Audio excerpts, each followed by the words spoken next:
invités que nous avons ce matin.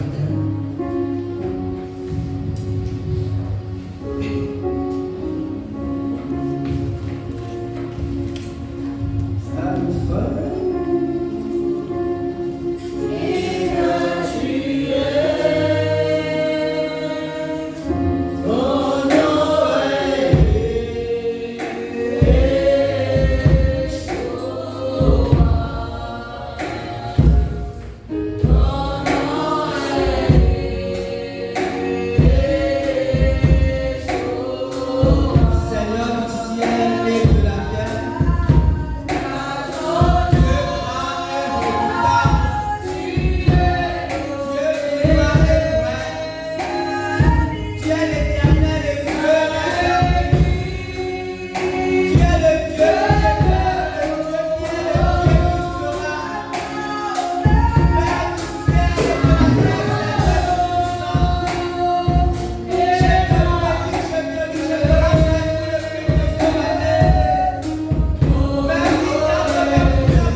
Le thème de ce matin, c'est les 3 dons de révélation. Je lis le texte du jour. 1 Corinthiens 12, verset 8 à 11. En effet, elle ne est donnée par l'esprit une parole de sagesse, à un homme une parole de connaissance, selon le même esprit, à un autre la foi par le même esprit, à un autre le don de guérison par le même esprit, à un autre le don d'opérer un autre la prophétie, à un autre le discernement des esprits, à un autre la diversité des langues, à un autre l'interprétation de langues. Un seul et même esprit opère toutes ces choses, les distribuant à chacun en particulier comme il veut. Le thème du mois, c'est recevoir les dons spirituels. Nous avons vu la dernière fois que là, l'apôtre Paul a parlé de 9 dons spirituels. Nous avons regroupé ces dons en 3 catégories de 3 dons. Il y a les dons de langue, qui sont le parler en langue, la prophétie, l'interprétation de langue. Il y a les dons de miracles, on va en parler plus tard, qui sont la foi, le don de guérison et puis le don d'opérer des miracles. Et il y a les dons de révélation, qui sont la parole de sagesse, la parole de connaissance et le discernement des esprits. Et c'est de ces 3 choses que nous allons parler ce matin. Grande une parole. Dans 1 Corinthiens 12, verset 8, la Bible dit: en effet, à l'un est donné par l'Esprit une parole de sagesse, à un autre une parole de connaissance, selon le même esprit.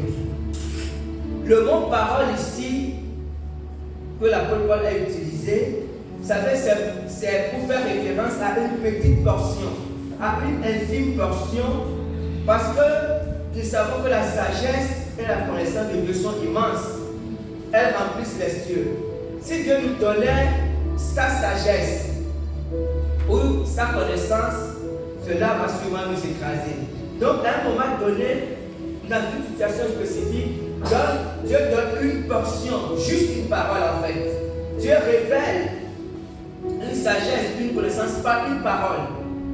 Et cette parole est suffisante pour opérer, pour faire de grandes choses. C'est pour ça que la plupart dit une parole. Donc c'est pour montrer que c'est juste une portion de la sagesse ou de la connaissance de Dieu. Et nous allons voir tout à l'heure, vous savez, quand on parle de parole de sagesse et parole de connaissance, ces deux, ce sont des dons.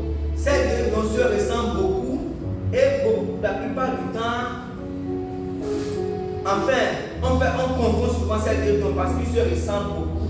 Et parce que quelque part, ils ont à peu près une même finalité, mais on verra qu'ils sont très différents dans leur approche.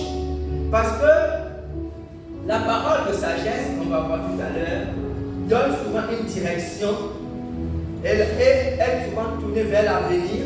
Et la parole de connaissance donne une information. Ça parle quelquefois du passé ou du présent, mais ça ne parle pas souvent du futur. Grand 2, rôle, la parole de sagesse. Grand 2, la parole de sagesse. La parole de sagesse. Nous savons tous qu'il y a une certaine sagesse dans le monde, parce que les parents transmettent la sagesse, la connaissance à leurs enfants. Donc il y a la sagesse dans le monde qui permet de faire certaines choses. Et beaucoup réussissent bien leur vie en se basant sur la sagesse dans le monde. Mais ici, on parle de sagesse de Dieu. C'est une portion de la sagesse de Dieu qui est manifestée dans une situation donnée. Dans un moment de confusion ou quand on ne sait pas quoi faire, Dieu donne une portion de sa sagesse à un homme, à une femme, à quelqu'un pour faire quelque chose. Et souvent, ceux qui ont ce don-là, déjà, c'est très utile pour le peuple parce que ça ce n'est pas seulement dans le cadre spirituel. Parce que les dons, on l'utilise à l'église, moi je suis dans sa propre vie. Des fois, pour prendre une décision en famille, celui qui a ce don peut donner une idée qui va décanter beaucoup de situations. Ça vaut dans le milieu professionnel, dans les études, dans la famille, dans tous les domaines. Dieu peut donner une parole de sagesse à quelqu'un pour régler un problème. On a un exemple du fameux jugement de Salomon dans 1 Roi 3, versets 16 à 28. L'histoire de ces deux femmes qui ont accouché en même temps et dont l'une a perdu son enfant, vous comprenez? Et Salomon a rendu une décision qui a marqué tout le monde. Ça, c'est une parole de sagesse. Une décision qui vient de Dieu. Lisons Actes 15, versets 1 à 2. Et verset 5 à 22, je lis. Quelques hommes venus de la Judée enseignaient les frères en disant: si vous êtes circoncis selon le rite de Moïse, vous ne pouvez être sauvés.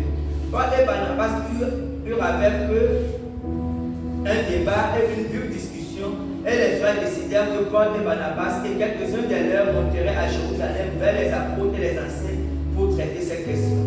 Alors quelques-uns du parti des pharisiens qui avaient pu se lever en disant qu'il fallait circoncire les païens et exiger l'observation de la loi de Moïse. Les apôtres et les anciens se réunirent pour examiner cette affaire. Une grande discussion s'était engagée. Pierre se leva et leur dit: hommes frères, vous savez que dès longtemps Dieu a fait un choix parmi vous, afin que par ma bouche les païens entendissent la parole de l'évangile et qu'ils crussent. Et Dieu qui connaît les cœurs leur a rendu témoignage en leur donnant le Saint-Esprit comme à nous.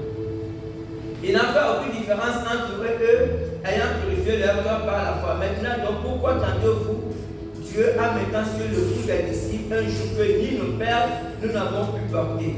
Mais c'est par la grâce du Seigneur Jésus que nous croyons être sauvés. De la même manière que toute l'assemblée garda le silence et l'on écouta Barnabas et Paul qui racontèrent tous les miracles et les prodiges que Dieu avait fait par eux au milieu des païens. Lorsqu'ils eurent cessé de parler, Jacques prit la parole et dit: hommes frères, écoutez-moi.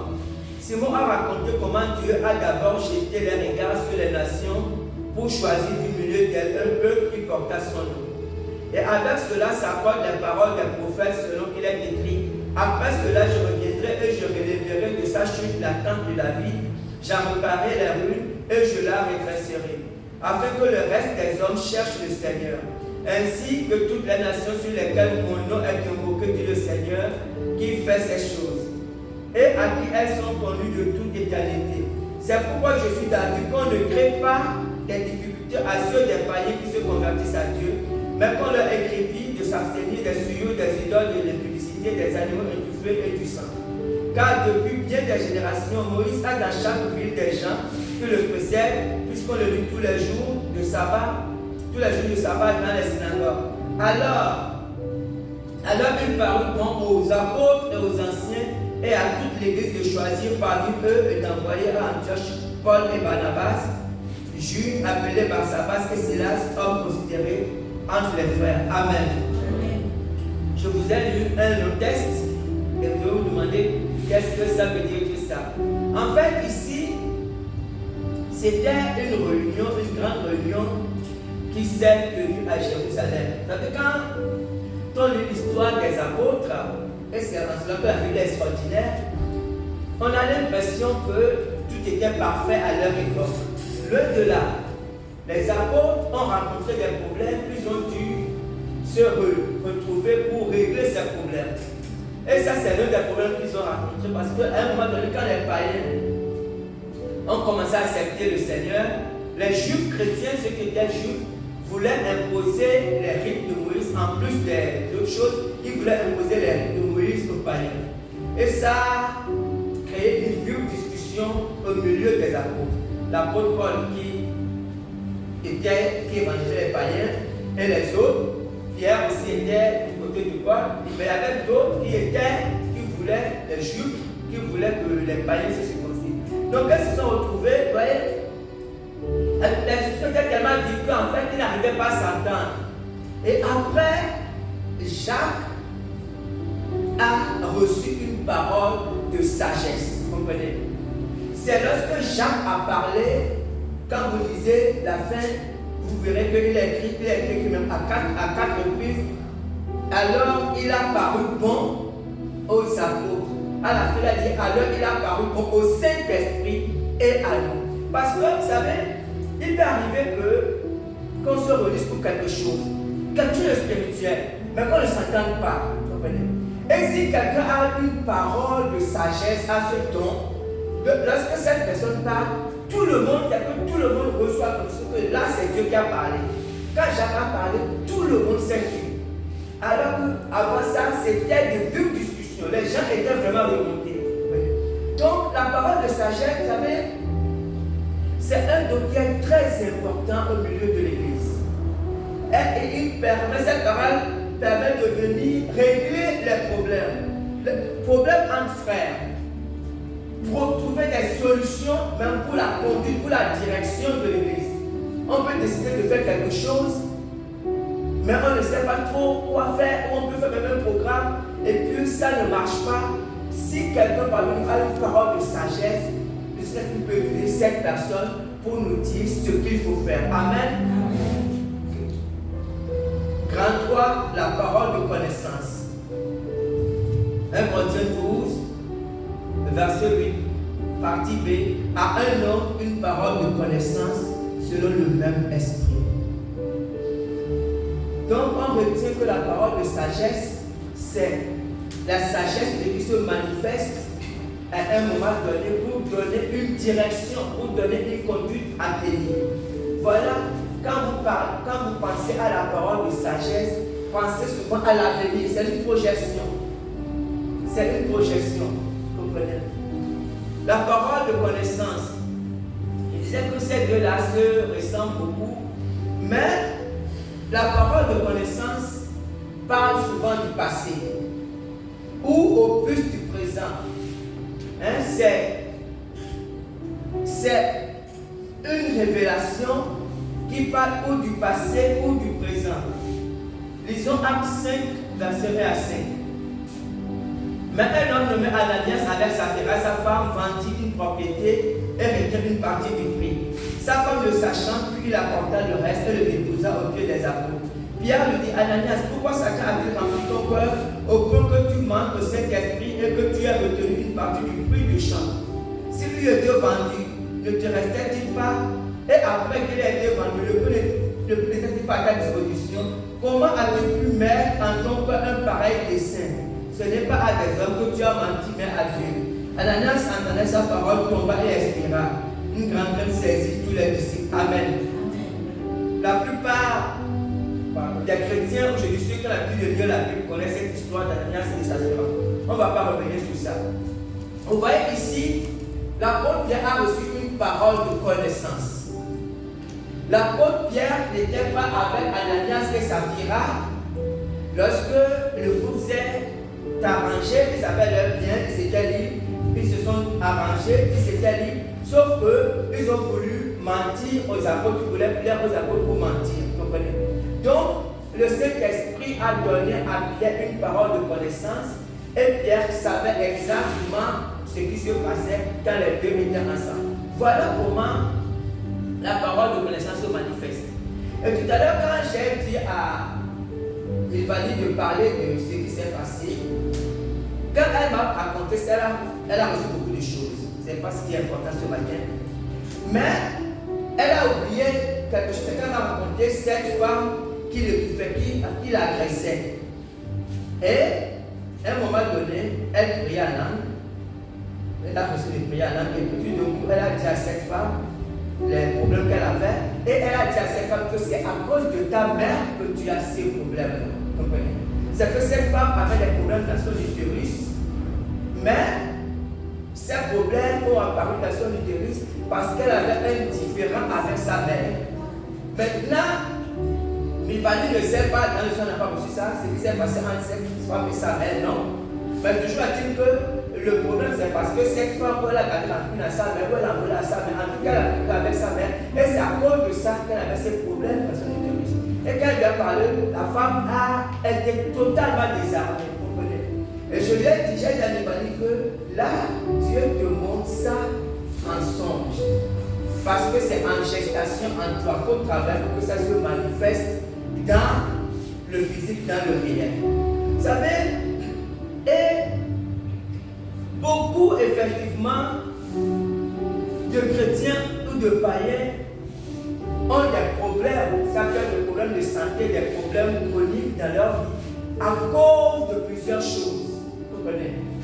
À cause de plusieurs choses. C'est vrai, elle avait dit que la malédiction sans cause n'a pas d'effet. Et c'est ça beaucoup les chrétiens. Quand on accepte Jésus, on est totalement libéré. Et ça aussi c'est vrai. Mais il y a ce truc quand même qu'il y a des choses qui ont une cause valable. On va voir. Dans le monde spirituel, il y a des causes qui ont une. C'est qu'un chrétien qui a un problème, Parce que ça a une cause.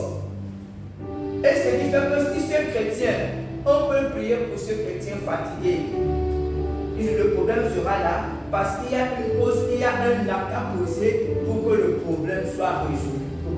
Et dans cette situation de quoi le pasteur, même la personne, il faut une parole de connaissance pour qu'on sache quoi faire.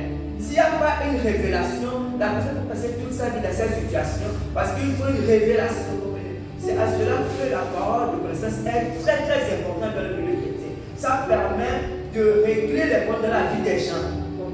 Il y a des problèmes qu'on peut traîner pendant des années. Des fois, c'est juste à cause d'un acte qu'on doit poser. Mais tant qu'on ne pose pas cet acte-là, le problème, ce n'est pas la prière qui résout ça. Il y a des problèmes que la prière ne peut pas régler. Il faut une révélation. Dans Matthieu 12, verset 43-45 que je vais lire. Lorsque l'esprit impur est sorti d'un homme, il va par les lieux arides cherchant du repos. Et il n'en trouve point. Alors il dit, je retournerai dans ma maison d'où je suis sorti. Et quand il arrive, il la trouve vide, balayée et ornée. Il s'en va, il prend avec lui cet autre esprit plus méchant que lui. Il entre dans la maison, s'y établisse, et la dernière condition de cet homme est pire que la première. Il en sera de même pour cette génération méchante. Amen. Vous voyez, dans ce texte, le Seigneur Jésus fait trois révélations, il dit trois choses importantes concernant les démons, les mauvais esprits. La première chose, c'est que les démons errent.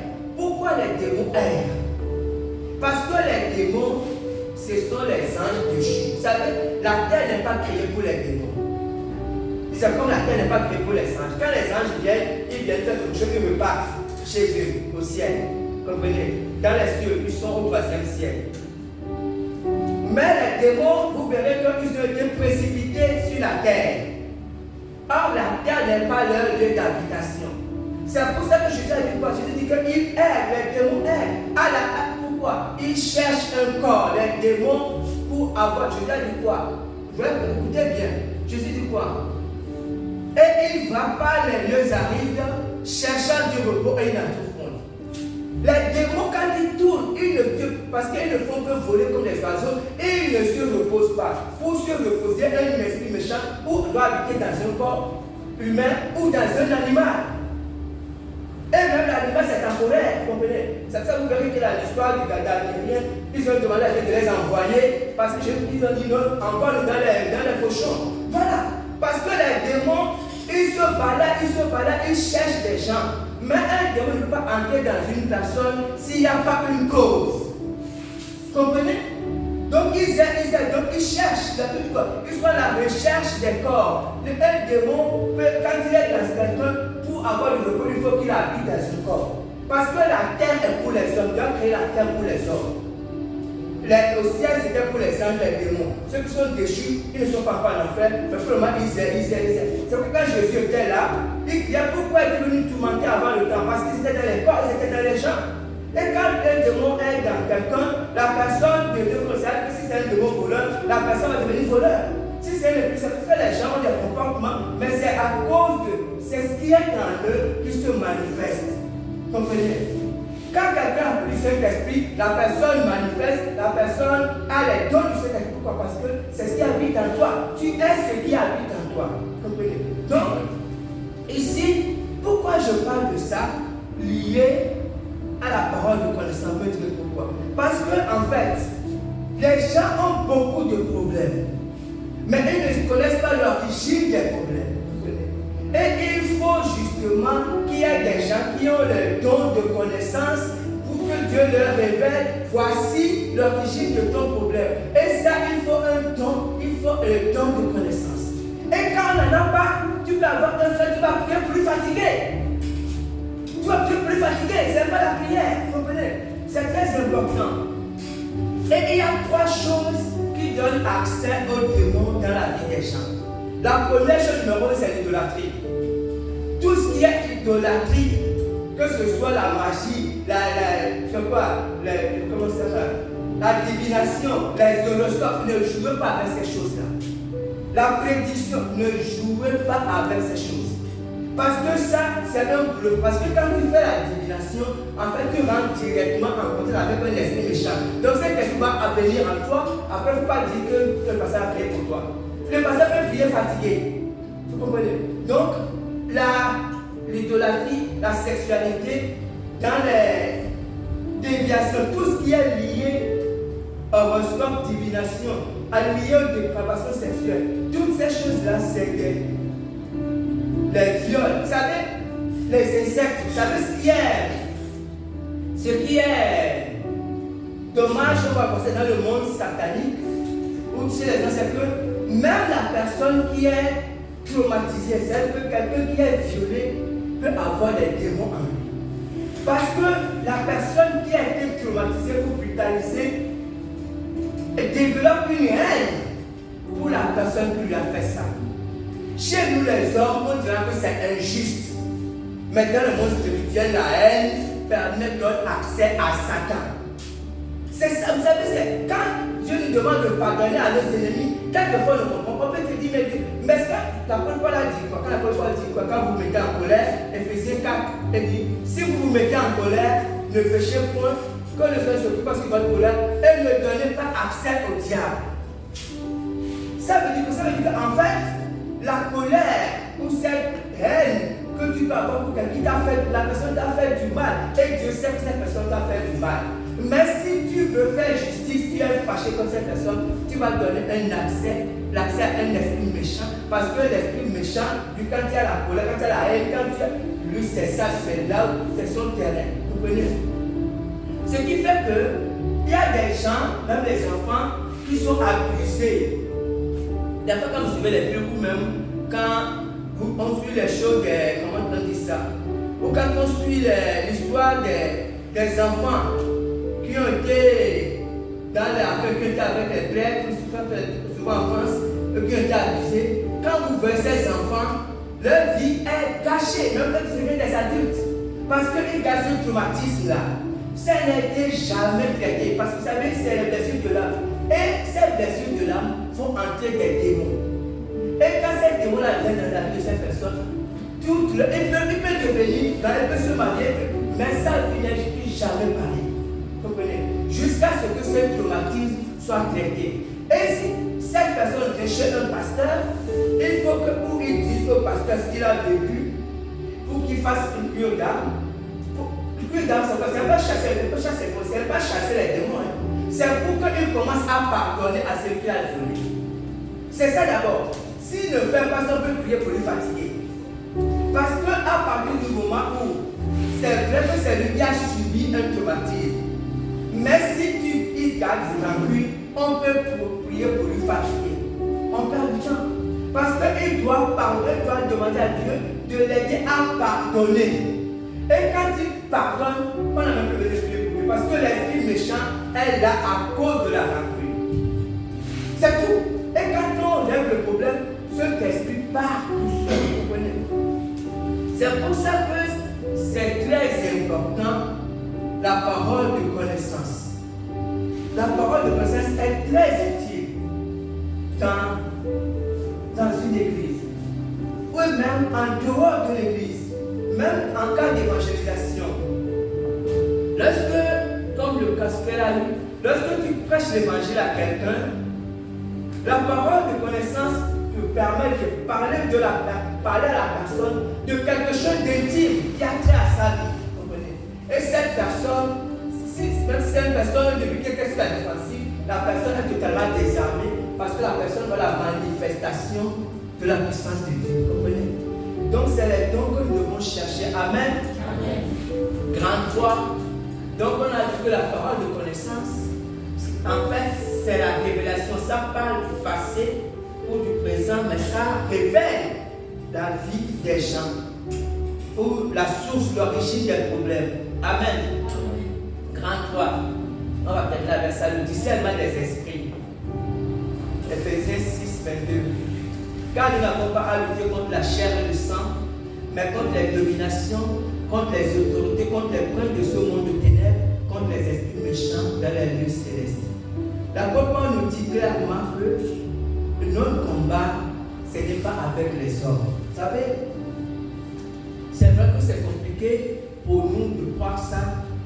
Mais nos vrais ennemis, ce sont les démons.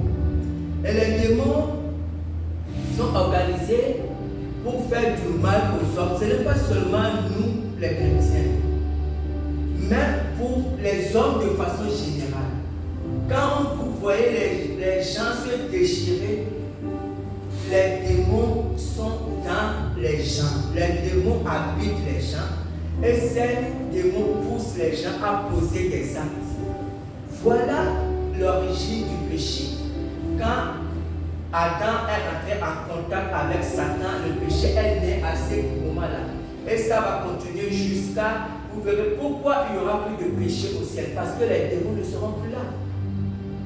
Les démons ne seront plus là. Donc il n'y aura plus de péché. Vous comprenez? Donc les démons sont nos vrais ennemis. Je lis Acte 16, versets 16 à 18. Comme nous allions au lieu de prière, une servante qui avait un esprit de python et qui en devinant procurait un grand profit à ses maîtres, vint au-devant de nous et se mit à nous suivre, Paul et nous. Elle criait, ces hommes sont les serviteurs de Dieu très haut et ils vous annoncent la voie du salut. Elle fit cela pendant plusieurs jours. Paul, fatigué, se recula et dit à l'esprit, je t'ordonne au nom de Jésus-Christ de sortir d'elle, et il sortit à l'heure même.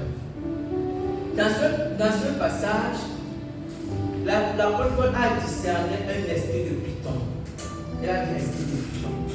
L'esprit de python, c'est l'esprit de divination chez Satan. C'est un esprit, c'est l'esprit de divination, de bonne aventure, d'horoscope, de tout ce qui est prédiction.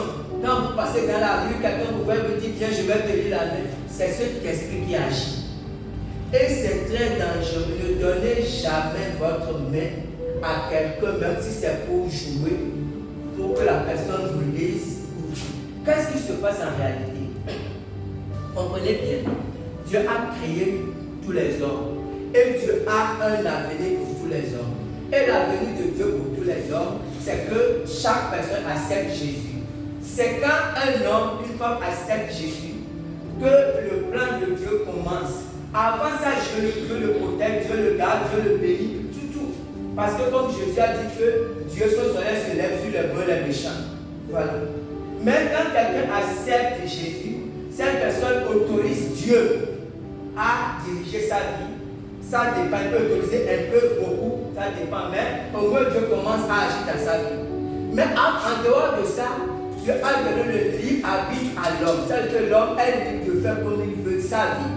Quelqu'un peut décider, comme beaucoup le font d'ailleurs, peut décider pour aller voir un sorcier et dire que bon, moi je veux être un homme riche, je veux un homme brillant, je veux avoir beaucoup de femmes, je veux avoir beaucoup d'argent. Il te dit, bon, qu'est-ce que tu veux? Il te dit, bon, donne ton enfant. Il n'y a pas de problème, je te donne mon enfant. Et quand la personne a ça, qu'est-ce qui se passe? Ça veut dire que Satan définit un avenir pour cette personne. Et cette personne devient riche. Il a beaucoup de femmes, il est célèbre. Voilà, il a fait le choix d'avoir une vie. Et il a eu ça du coup parce que Satan a le pouvoir de définir un avenir pour les hommes en accord avec ces hommes. Comprenez bien, quand tu donnes ta main à quelqu'un, quand la personne dit c'est l'esprit de divination qui est en train de définir un avenir. Il peut te dire que bon, tu as beaucoup d'argent, mais tu n'auras pas beaucoup de chance, mais il va te raconter des choses. Il ne faut jamais accepter ça. Parce que quand tu acceptes, tu viens d'accepter l'avenir que l'esprit a défini pour toi. C'est un contrat. Aucun Satan, aucun démon ne connaît ton avenir. Comprenez? Un esprit peut te dire ce qu'il fait, même quand tu vas parler au gaga, il peut te parler de ton passé. Pourquoi? Parce qu'il connaît l'esprit, quand tu étais là-bas en train de chercher la femme de pluie ou le verbe de pluie, les satans étaient là. Donc il sait que tu as fait la vie hier qui était là-bas, non? Ça, la démon connaît. Mais il ne connaît pas le futur. Comprenez? Donc le futur qui te définit, c'est le futur que lui veut te définir. Donc quand il te dit les choses, quand tu dis oui, c'est fini. Tu as signé un contrat. Il faut faire très attention. Donc c'est un esprit de python. Donc quand les gens disent c'est pas grand, c'est un nom qui est l'esprit de python et qui peut te dire, et si tu vas voir, et tu vas vivre cette vie-là. Une vie mêlée de bonheur et de tragédie, ou de, et puis te dit que seulement tel enfant va mourir, mais seulement il va te raconter des choses. Mais il ne faut jamais accepter ça. Si c'est un plaisantin, tant mieux, ces histoires. Mais si c'est quelqu'un qui a vraiment un esprit de python, là tu viens de sceller ta vie. Donc, on doit faire extrêmement attention. Et ici, une femme qui avait cet esprit de python derrière les apôtres et disaient ce qu'ils étaient, c'est les hommes de Dieu, tout ça, vous comprenez? On peut penser que, en fait, ils font une bonne publicité pour les apôtres, mais pas du tout. Pas du tout, parce que Satan ne vient que pour, même si tu viens quelque chose qui est bien, c'est toujours pour te détruire. Parce que les apôtres prêchaient l'évangile, et la dame, ce qu'elle disait, c'était la vérité, ce qu'elle disait, vous comprenez? Sauf que dans cette ville d'Éphèse, vous savez, Éphèse était la ville dans laquelle il y avait beaucoup plus d'idolâtrie que toutes les autres villes où Paul a prêché. C'est dans cette ville qu'il y a la déesse là que j'appelais la reine. Après, c'était l'image de la reine des eaux. Donc, c'est une nation très idolâtre. Dans cette ville-là, presque tout le monde adorait quelque chose. Et quand Paul est venu prêcher l'évangile, c'est une autre puissance qui venait agir. Mais ce que cette femme-là faisait, si l'apôtre Paul la laissait faire, les gens devaient être dans la confusion. Parce qu'ils devaient voir qu'il y a quelqu'un qui peut dire la vérité. C'est comme si elle travaillait avec les Paul. Et ce qui fait que même après la conversion, ils peuvent penser que bon, comme disent les chrétiens, qu'on peut quand même faire les deux, ce n'est pas grave. Et Paul a voulu arrêter ça. Vous comprenez? C'est que Paul a dit d'arrêter ça, esprit de Python. Donc ici, vous comprenez, donc ici, en tant que chrétien, le discernement des esprits permet de savoir. Vous savez, ce n'est pas forcément seulement pour les esprits méchants. Des fois, il y a l'esprit humain. Des fois, quand on veut, quelqu'un est possédé et on chasse un démon, alors que ce n'est pas un démon. Des fois, c'est un esprit, mais c'est que si quelqu'un est sorcier, son esprit peut agir dans la vie de quelqu'un d'autre. C'est un esprit humain, l'esprit de l'homme. Donc, il faut savoir que là, ce n'est pas un démon, mais c'est un esprit humain et le but de dégager. Mais si on n'a pas le discernement des esprits, on va chasser un démon alors que c'est un esprit de sorcier et l'esprit là va rester traumatiser la personne. Vous comprenez? Donc c'est des choses que Dieu veut nous donner. Paul dit aspirer aux dons les meilleurs. Nous devons demander à Dieu, puisque ces choses-là sont pour le peuple de Dieu, que ces dons se manifestent dans la vie des uns et des autres. Que ceux qui ont les dons en gestation, parce que beaucoup parmi nous avons ces choses en gestation, mais il faut que ces choses arrivent à maturité. Amen. Amen. Et que Dieu bénisse son église.